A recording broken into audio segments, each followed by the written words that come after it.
Gardening ಅಥವಾ ಉದ್ಯಾನ ಮಾಡೋದು, ಕೈತೋಟ ಮಾಡೋದು ಬಹಳ ಶ್ರಮದ ಕೆಲಸ ಅಂತ ಹೇಳ್ತಾರೆ. ಆಮೇಲೆ ತುಂಬಾ ಜನ ಹೇಳ್ತಾರೆ, ನಾವು ಒಂದು 10 ಸಲ ತಗೊಂಬಂದು ಸಸಿ ಹಾಕಿದ್ವಿ, ಅದನ್ನ ಮಾಡೋದಕ್ಕಾಗ್ಲಿಲ್ಲ, ಬೆಳಿಲಿಲ್ಲ, ಅದು ಒಣಗೋಯ್ತು ಅಂತ ಹೇಳ್ತಾರೆ. ತುಂಬಾ ಕಷ್ಟದ ಕೆಲಸ.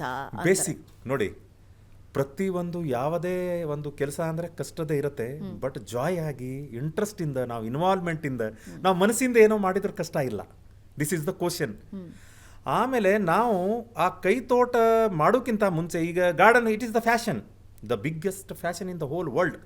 ಗಿಡ ಇರಲಾರ್ದೆ, ಹೂವು ಇರಲಾರ್ದೆ ಏನೂ ಅದು ಯಾವುದೂ ಅದಕ್ಕೆ ಅರ್ಥನೇ ಇಲ್ಲ. ನೋಡಿ, ನಾವು ಸಸಿ ತರುವಾಗ ಯಾವ ನರ್ಸರಿದಿಂದ ನಾವು ಸಿಲೆಕ್ಟ್ ಮಾಡ್ತೀವಿ, ಅವ್ರಿಗೆ ಏನು ಕೇಳಬೇಕಂದ್ರೆ ನಮ್ಮ ಮನೆಯಲ್ಲಿ ಹಚ್ಚಬೇಕೋ ಏನು ಹೊರಗೆ ಹಚ್ಚಬೇಕೋ ಮೇಲೆ ಹಚ್ಚಬೇಕು ಅಂತ ಅನ್ನೋದು ಅವ್ರಿಗೆ ಪ್ರಾಕ್ಟಿಕಲ್ ಆಗಿ ಆ ನರ್ಸರಿ ಅವ್ರಿಗೆ ಕೇಳಬೇಕು. ಇವರು ನಾವು ಕೇಳಬೇಕು.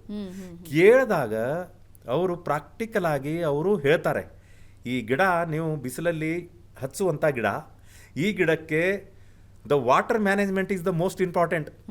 ನಾವು ಊಟ ಮಾಡಬೇಕಾದ್ರೆ ಎಷ್ಟು ನೀರು ಕುಡಿಬೇಕು ಅಷ್ಟೇ ನೀರು ಕುಡಿಬೇಕು. There is no difference between human and plant life. This is very interesting.